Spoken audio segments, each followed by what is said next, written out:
developments about drafting a new constitution.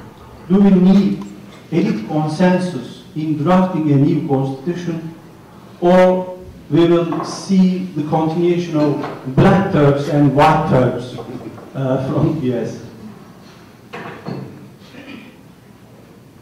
Well, thanks for the question. This division, as you say, I mean, between the elites is also, I mean, has also repercussions in Turkish society, which we might see sometimes as, I mean, in the form of a polarization in certain public discussions. What lies at the heart of this division, I think, is the fact that Turkey, when the Republic was proclaimed in 1923, the founders of the Republic, most notably the single founder, I think Atatürk, they had a blueprint in their minds that envisaged Turkey as a modern nation state. So what is mentioned in the preamble of the Constitution with nationalism is to establish a new state which would be justified or legitimized by a nation to be created as a homogeneous social entity in terms of certain cultural characteristics, including linguistic homogeneity and religious homogeneity. So this explains why the state wanted to control the religious aspects of Turkish citizens' life, and also the denial or assimilation or sometimes replacement of Kurdish population in order to bring about a homogeneous national culture. But this was the initial blueprint. But now there are some ardent supporters of this old project. I have to say this is an old project now, because contemporary democracy is pluralist in many ways, in many respects, including cultural pluralism, which some scholars call multicultural democracy in late 20th and early 21st century. So, I mean, who is in power and who is in opposition, I think stems from this confusion. Maybe it stems from this initial blueprint, because the ruling party now, AK Party, like its predecessors, like the motherland party of Özal, for example, tried to change Turkish state in a way that would accommodate to the requisites of a pluralist cultural social life. So what will happen in 2011 elections? I think all the indicators, all the polls, public opinion polls, show that AK Party is going to be the winner again, but maybe not the majority now. But it will be the winner, but we are not sure about the fate of drafting a new constitution and its social basis. We not only need an elite consensus, but we also need a societal consensus to have a totally new and democratic constitution. But this is very difficult because at least 15 to 20% of the citizenry in Turkey support the old project that opts for a homogeneous nation state, where the rest may not be very influential in formulating a pluralist democratic constitution for New Turkey. But we still have to be hopeful to that end. Gentleman on the aisle here. Right behind. Asking Turkey alone to solve the Kurdish question is like asking America to resolve its slavery issue without a war, or pass the Civil Rights Acts without the struggle of the blacks under the leadership of Dr. King and Malcolm X. Don't you think it behooves the Turkish leaders to work with the Kurdish leaders the way JFK and LBJ worked with the likes of Dr. King to solve the Kurdish question? You're right, the Kurdish question has many dimensions, which I mentioned in the presentation. It's not a hidden thing. Yes, there's a big Kurdish entity right after the border, which is in northern Iraq, KRG, Kurdistan Regional Government. There's a government entity, it's over there. Especially during 2004, 5, 6, even 2007, right after the occupation in Iraq by US, Turkish state's approach to KRG was in a very problematic way. The state even not counted them as a legitimate actor within even Iraq, regardless of taking them into a part of the Kurdish question, the solution map. But last 10 months, it was the first time officially Turkish state approached them. There was a rapprochement. And foreign ministers visited there. I mentioned several times we are at the very beginning of this solution process, if there is going to be a solution. I think these are initial steps, but I do not agree to internationalize this issue in a level which all actors cannot control. Yes, there are actors, international actors. US is part of it. Actually, there is tripartite meetings, I believe, every stage to ask US or other actors to be solid and some of the basis element of this solution project, due to many reasons. First reason, domestic politics.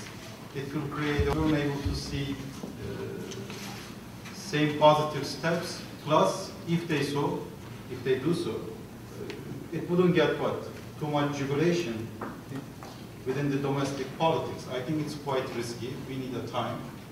But although there are plenty of problems, at the end of the day, I think we're debating it. This is the most important part. If we do not exaggerate in a both negative and positive way, I think after new constitution, we can truly restart the process itself, but as long as the violence can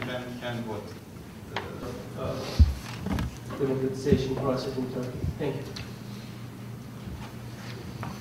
Thank you for the question. This the Ergenekon case or the Ergenekon process seems to have several dimensions. For the research I'm doing, I was trying to categorize the types or the profiles that have been involved. Somehow, there are at least 4 or 5 different types. There are mafios type of people, there are retired military personnel who they think they are still in charge, and then they are, seriously, there are all kinds of, it's a very combo type of, and then there are, of course, coup plotters, supposedly, and so depends on which part of that Ergenekon whole process or who is involved that we should be trying to understand the reaction from the military. For my own studies, what Ergenekon represents with respect to interventionism in politics is important. I'm more interested in understanding that part. And there, I can say that I see a clear cooperation between the military leadership and then the civilians. I think that's the luck that the civilians have. When we look at all the other cases in comparative perspective, this is a very interesting turn of the history, that you get a cooperative military. You get they're turning their own friends sometimes. that should not necessarily reduce the importance of the civil society, intellectuals, the politicians, and their power. That's all we know. But what we don't seem to know how much the institution is really desperately trying to transform and clean itself from certain elements. And that's a key thing. That's what I would say with respect to the Ergenekon thing. But has it been a smooth process? Obviously it hasn't been. It has involved all kinds of still horrible things. I mean, people died in the jail without even getting a verdict. And a lot of people are in the jail.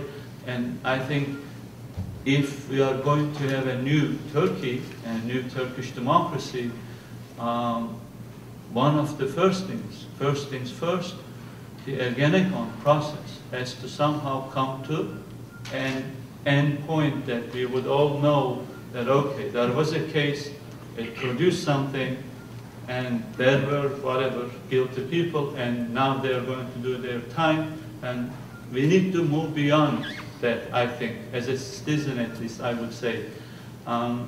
Otherwise, it has the potential to poison some of the fundamentals of, I think, new Turkey that we are referring to.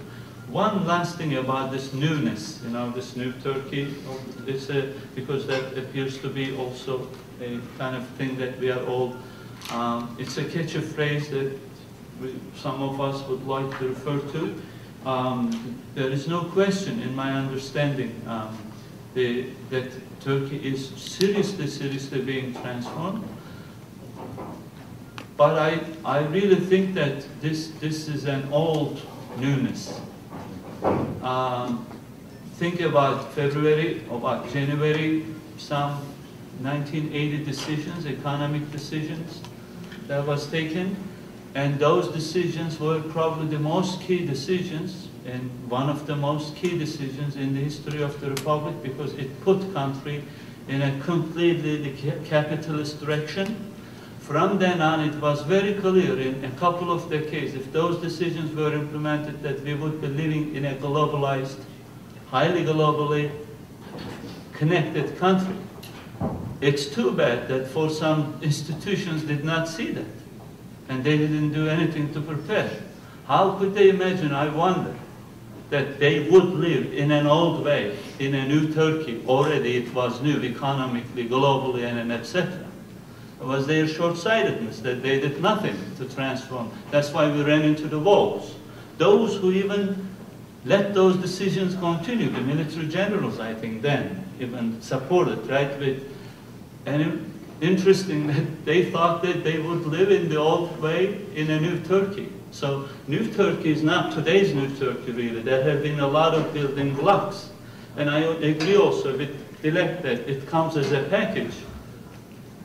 Therefore, it can have good things, bad things, but that's what the democracy is all about, right? We can't get 100% purity, I think. What we get with this new Turkey understanding is this. As a citizen too, I get very hopeful that we'll face everything. We'll face and we'll try to deal with it everything. And if that's the feeling of the new era, I would like to comfortably call it New Turkey, because that's the environment that I would like to, for example, live and breathe, that I can try to handle with everything. Others wouldn't do it for me. I miss 1980. But this old newness resonates, and I think that we should probably wrap it up here. But the quo vadis, I guess we have the old newness, and it's a mixed bag, and it certainly warrants continued discussion, continued research, and I think our panel today has really given us a very broad and deep understanding of the complicated nature of so much of this. So I would very much like to again thank our SETA hosts.